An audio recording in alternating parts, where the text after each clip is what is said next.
నాగర్ కర్నూలు జిల్లా కల్వకుర్తి పట్టణంలో ఆర్డీఓ కార్యాలయం ముందు బీఆర్ఎస్ పార్టీ నాయకుల ధర్నాకు దిగారు. రాష్ట్ర ప్రభుత్వ తీరుపై మాజీ ఎమ్మెల్యే జైపాల్ యాదవ్, రాష్ట్ర ఫుడ్ కమిషన్ చైర్మన్ గోలి శ్రీనివాస్ రెడ్డి, విజితారెడ్డిలు విమర్శలు గుప్పించారు. కళ్యాణ లక్ష్మి, షాదీ ముబారక్ పథకాలపై హైకోర్టు స్టే విధించడం, దీనిని ఎత్తివేయకుండా ప్రభుత్వం సంసిద్ధంగా లేకపోవడం బాధాకరమని ప్రభుత్వ తీరును నిరసిస్తూ ధర్నాకు దిగారు. ఇప్పుడు వచ్చింది 30 ఏళ్లు దాటిపోయింది. ఇది రావణ రాజ్యం. రావణ రాజ్యంలో ఈరోజు ప్రకృతి కూడా మన మీద పగబట్టింది. ఈ సంవత్సరము లెనినినా పేరుతోటి వర్షాలు లేవు. తీవ్రమైనటువంటి దుర్భిక్షం వచ్చింది. తీవ్రమైనటువంటి కరువు కాటకాలు వచ్చింది. వేసుకున్న పంటలు మొత్తం కూడా ఎండిపోయే పరిస్థితి వచ్చింది. అదేవిధంగా తాగడానికి కూడా మంచిగా కరువు వస్తుంది. ఈ విధంగా ప్రతి కుటుంబం కూడా బాధతో ఉంది. చేసుకుందామంటే పని లేదు. ప్రతి సెక్షన్ కూడా ఇబ్బందిలో ఉంది. ఈరోజు తెలంగాణ ఉన్నటువంటి పల్లె ప్రాంతం కావచ్చు, పట్టణ ప్రాంతం కావచ్చు, అదేవిధంగా మన రాజధాని ప్రాంతం కావచ్చు, ఆ విధంగా ఎక్కడైతే కాంగ్రెస్ అడుగు పెట్టిందో, కాంగ్రెస్ అడుగు పెట్టేప్పటి నుంచి తెలంగాణ రాష్ట్రం మొత్తం కూడా హత్యలు, దోపిడీలు, అరాచకాలు, ఆ విధంగా మొత్తం కూడా రైతుల ఆత్మహత్యలు, ఈ విధంగా ఉంటే ప్రకృతి కూడా కరుణించదు. ప్రకృతి కూడా పగబడుతుంది. సకాలంలో వర్షాలు కురవవు. సకాలంలో పాడి పంట కలగదు. అన్ని వర్గాలు, అన్ని సెక్షన్స్ కూడా చాలా ఇబ్బందితోటి, బాధతోటి ఈరోజు ఈ రేవంత్ రెడ్డి గారి పరిపాలనలో ఒక రావణ రాజ్యం. ఏ విధంగా సీతమ్మని ఎత్తుకుపోయి రావణుడు రామునికి ఎంత ఇబ్బంది పెట్టిండో, సీతకి ఎంత ఇబ్బంది పెట్టిండో, ఇలా రేవంత్ రెడ్డి గారు కూడా ఈ రాష్ట్ర ప్రజలను అంత ఇబ్బంది పెడుతున్నాడు. అంత బాధ. తెలంగాణ ప్రజలు ఏదో ఎడ్డోలు కాదు, గుడ్డోలు కాదు, రాజకీయంగా చాలా తెలివిపరులు. ఎప్పుడు ఏ సమయంలో ఇది ఇచ్చినటువంటి మాటలు అప్పుడో అప్పటి నుంచే తెలంగాణ ప్రజలు మొత్తం కూడా ఆలోచన చేస్తా ఉన్నారు. ఎప్పుడు ఎన్నికలు వచ్చినా తప్పకుండా కర్రు కాల్చి బాత పెట్టాలని, రేవంత్ రెడ్డికి ముఖ్యంగా బాత పెట్టి గద్దె దింపాలని ఈరోజు తెలంగాణ ప్రజలు మొత్తం కూడా ఈరోజు ఆలోచన చేస్తున్నారు.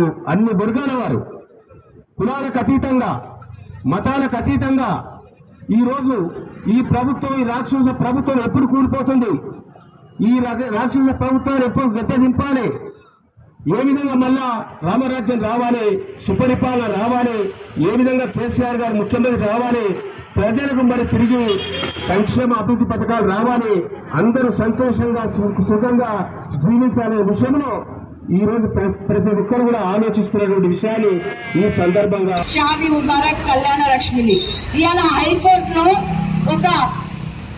ఒక పిటిషన్ వేస్తే దాదాపుగా 1 రోజులు గడుస్తున్నా కూడా కనీసం వాయిదాలు తీసుకుంటున్నారే తప్ప ఒక పబ్లిక్ ప్రాసిక్యూటర్ని పెట్టి ప్రభుత్వం తరఫున వాదించడం లేదు.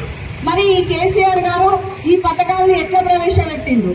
ఆయన తెలంగాణ ఉద్యమంలో ఊరు తండ ప్రతి గ్రామము తిరుగుతూ ఉంటే తెలంగాణలో నలుమూలన ఏ ప్రజలకి ఎలాంటి అవసరాలు ఉన్నాయో తెలుసుకోగలిగినటువంటి సత్తా ఉన్న నాయకుడేమో కేసీఆర్. అతను తండ కాలిపోయి వచ్చి సార్ దగ్గరకు వచ్చిండు.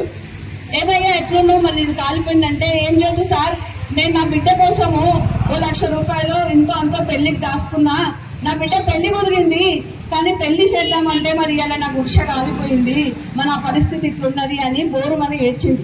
అట్లాగే బాలనగర్ తండ, అక్కడికి పోతే కూడా మన పాలమూరు జిల్లాలో అప్పుడు ఉన్నటువంటి దుస్థితి ఏంటంటే, తెలంగాణ రాకముందు ఆడబిడ్డలని అమ్మేసుకునేటువంటి సంప్రదాయం ఉండే. ఆడబిడ్డ పుడితే భారం అనేటువంటి భావించేవాళ్ళు. గుండెల మీద కుంపటైతుంది నాకు బిడ్డ ఊడిపోయిన ఆలోచించి కడుపులోనే చిరివేసిన రోజులు ఎన్నో ఉన్నాయి. మరి ఇవన్నీ గౌరవ ముఖ్యమంత్రి గారు అంటే కేసీఆర్ గారు గుర్తుపెట్టుకున్నాడు. మరి ఇట్లా ఆయన మైండ్లోంచి బయటికి వచ్చిందే, నేను నిజంగా తెలంగాణ వస్తే నా ప్రజలకి నేను ఒక పెద్దన్నలాగా, ఒక పెద్ద మేనమామలాగా నా ఆడపిల్లలకు నేను ఏదన్నా చెయ్యాలనేటువంటి సంకల్పం కల్పించుకున్నాడు. మరి తెలంగాణ రాష్ట్రం సాధించినప్పుడే ఆయన ఈ పథకాన్ని ప్రారంభం చేసిండు. మొట్టమొదట ఎస్సీ ఎస్టీలను తీసుకున్నాడు. చేస్తున్న మోసాలు, చేస్తున్న దగాలు, ఈ ప్రభుత్వం చేస్తున్న దగాలను మేము ఎండగట్టక తప్పదు. కాబట్టి ప్రజలారా వాళ్ళు చేస్తున్న మోసాలను గమనిస్తా ఉన్నారు, గమనిస్తూనే ఉంటాము. ఈ 2 సంవత్సరాలు మీకు నిద్ర లేకుండా మేము ప్రజల తరఫున పోరాడి మిమ్మల్ని గద్దెంచేది తప్పక అందరూ కూడా ప్రజలందరూ కూడా కలిసికట్టుగా వచ్చి గద్దెంచవలసిన అవసరం ఉన్నది. ఏదైతే కేసీఆర్ గారు చేసిన మంచి పనులు, కలెక్టరేట్ కట్టడం కానీ, సెక్రటరేట్ కట్టడం కానీ,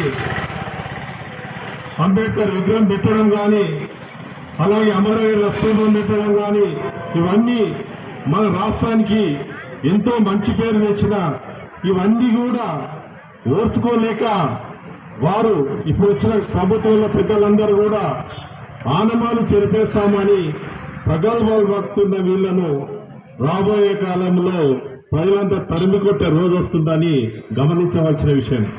ఎందుకంటే ప్రభుత్వంలో ఉన్నప్పుడు 10 ఏళ్లు ఎంత అభివృద్ధి జరిగిందో ఈ 2.5 సంవత్సరాలలో అభివృద్ధి అనేది కుంటుపట్టిపోయింది.